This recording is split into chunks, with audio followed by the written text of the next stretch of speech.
قل هل يستوي الذين يعلمون والذين لا يعلمون إنما يتذكر أولو الألباب.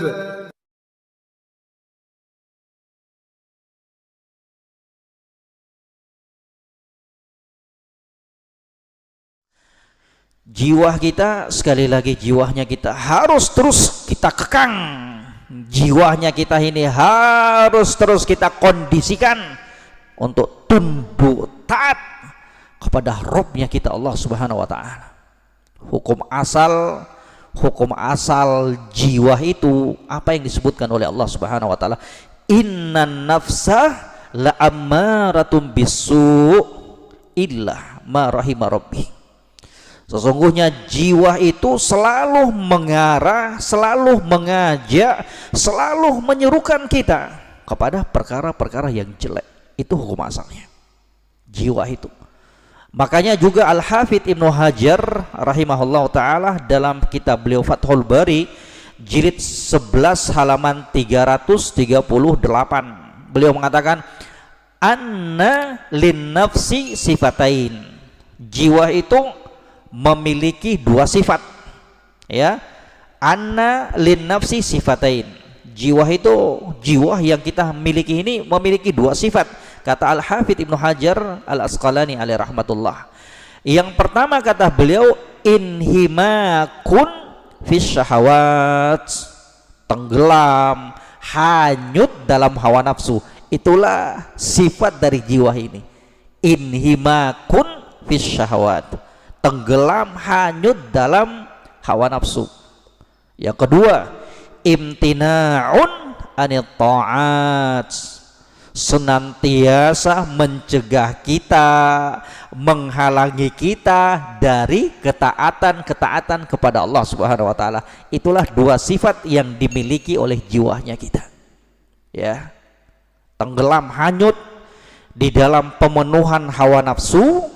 Kemudian yang kedua, senantiasa mencegah kita, senantiasa menghalangi kita dalam ketaatan kepada Allah Subhanahu wa taala. Makanya pun disebutkan oleh seorang penyair Arab, kata mereka, wan nafsu raghibatun idza raghabtaha. Jiwa itu akan senantiasa leluasa, jiwa itu akan senantiasa mengajak kita untuk memenuhi permintaannya, ya, mengikuti hawa nafsunya kita. Selalu diajak kita, ya kan jemaah sekalian. Kita rasakan itu, ya. Wa idza turaddu ila qalilin taghna. Akan tetapi kapan kita kekang jiwanya kita itu, kapan kita kendalikan jiwanya kita itu, tundukkan dia, ya. Jangan diikuti hawa nafsunya, jangan dipenuhi kemauannya. Takna, dia akan tunduk, ya. Itu tipsnya tuh. Kalau hawa nafsu kita menyuruh kita untuk melampiaskan syahwatnya, maka dikekang, jangan diikuti. Kapan diikuti, binasa kita. Kapan diikuti, hancur kita. Pun disebutkan oleh Al-Imam Ibnu Rajab rahimahullah ta'ala, ya, beliau mengatakan, i'lam anna nafsak bimanzilati dabatik minka. Ketahuilah bahwa jiwa kamu itu kedudukannya seperti hewan tunggangan kamu. Jiwa kita yang berada dalam tubuh kita kedudukannya seperti hewan tunggangan. Fa inna alimat minkal jid jaddat. Kalau jiwa ini tahu kita itu serius, kalau jiwa kita itu tahu kita sungguh-sungguh, maka dia pun akan bersungguh-sungguh, ya. Subhanallah. Kalau dia tahu kita orangnya yang sungguh-sungguh ingin fokus, semangat dalam perkara kebaikan, jaddat, dia pun ikut sama kita seperti hewan tunggangan, ya. Kalau kita kuasai, kalau jinak sama kita, kemanapun kita arahkan akan ikut. Gitulah jiwanya kita. Ya. Wa in arafat minkal kasal tama'at fik wa talabat minka hududhaha wa syahawatiha. Akan tetapi kapan jiwa tersebut tahu kita itu malas, maka sungguh dia akan menguasai kita. Dia akan tuntut terus kita untuk dipenuhi keinginannya. Subhanallah. Makanya jamaah sekalian, dijinakkan jiwanya kita itu. Karena ingat, musuh kita itu kata para ulama ada 3. Ada musuh dari luar, ada musuh dari dalam. Ya, 3 nih musuhnya kita. Itu disebutkan oleh sebagian para ulama. Ada musuh dari luar, ada musuh dari dalam. Ya, musuh dari luar.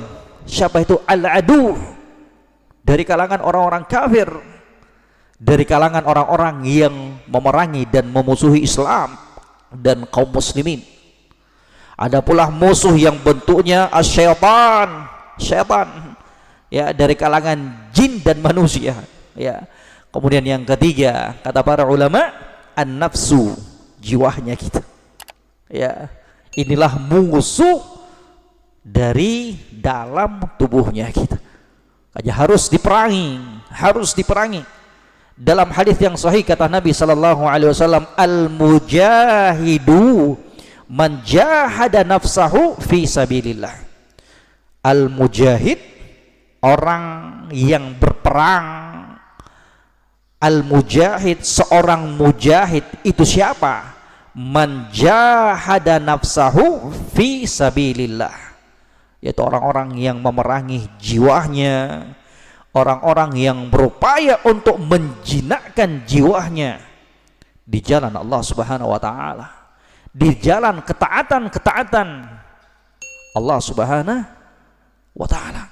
Maka jamaah sekalian, ini penting ya untuk terus kita benahi, perbaiki, kekang jiwanya kita ini dengan beragam hawa nafsunya, dengan beragam permintaan untuk diikuti. Jangan, terus dikekang, terus kita tundukkan, terus kita biasakan, ya, terus kita biasakan. Hukum asal juga jiwanya kita itu ada kemalasan, tapi kata para ulama, lakin bita'widiha al khair takhda. Akan tetapi kapan jiwa tersebut yang ada rasa malasnya tersebut dibiasakan dalam perkara-perkara kebaikan, dibiasakan dalam perkara-perkara ketaatan, takhda, maka sungguh dia akan nurut, sungguh dia akan ikut. Ya, harus dipaksa dong. Ya, jangan diikuti kemalasan yang ada pada diri kita. Jangan diikuti kemalasan yang ada pada jiwanya kita ini. Dibiasakan. Ya, orang kan bilang tuh, ala bisa karena biasa. Ya, itu pun disebutkan anak-anak kalau terus dibiasakan nenen nyusui pada ibu, ya sampai berapapun umurnya akan gitu terus tuh. Ya, tapi kapan dipisah, ya ketika sudah waktunya, maka akan terbiasa dia, ya, merasakan terpisah dari susuan ibunya. Ini jamaah sekalian, penting sekali lagi, ya, ketika ada perkara ini, ketika ada seruan-seruan tersebut, tundukkan semuanya dalam ketaatan kepada Allah Subhanahu wa taala. Pun nasihat yang diberikan oleh Syekh Abdul Razak hafizahullah taala bagi muslim dan muslimah apabila hendak melakukan sebuah amalan kebaikan, demikian pula apabila setan datang menyuruh dan mengajak jiwanya untuk bermalas-malasan beribadah, ketika ada seruan untuk dia terjatuh dalam kemaksiatan, maka diingat-ingat hadis yang satu ini, kata Syekh Abdul Razak hafizahullah taala, hujibatil jannah bil makarih wa hujibatin nar bis syahawat. Ingat hadis ini, bahwa surga itu diliputi dengan perkara-perkara yang tidak mengenakan kita. Hadirkan ini biar kita sadar, ya ginilah resiko yang harus kita tempuh. Inilah sebuah konsekuensi yang harus kita jalani. Ingin meraih surga Allah Subhanahu wa taala, ya harus kita merasakan perkara-perkara yang tidak mengenakkan dirinya kita. Subuh hari, ya ingin perasaannya teduh terus, ya. Apalagi kalau sedang hujan, ya, pengennya tidur aja. Tapi gak demikian. Bagi seorang muslim dan muslimah, harus dia bangkit untuk menuju ketaatan kepada Rabbnya Allah Subhanahu wa taala.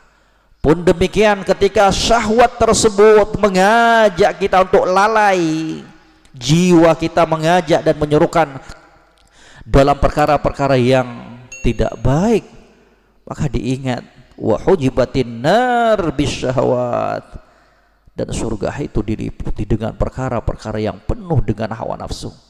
Turuti hawa nafsu, depan kita neraka. Ya. Bebaskan jiwanya kita dengan segala hawa nafsunya, ingat depan kita itu neraka. Dan itulah, ya, itulah sejelek-jelek tempat kembali. Kata Allah Subhanahu wa taala dalam surat Al-Mursalat, wa amma man khafa maqama rabbih wa nahan nafsa 'anil hawa fa innal jannata hiyal ma'wa. Subhanallah.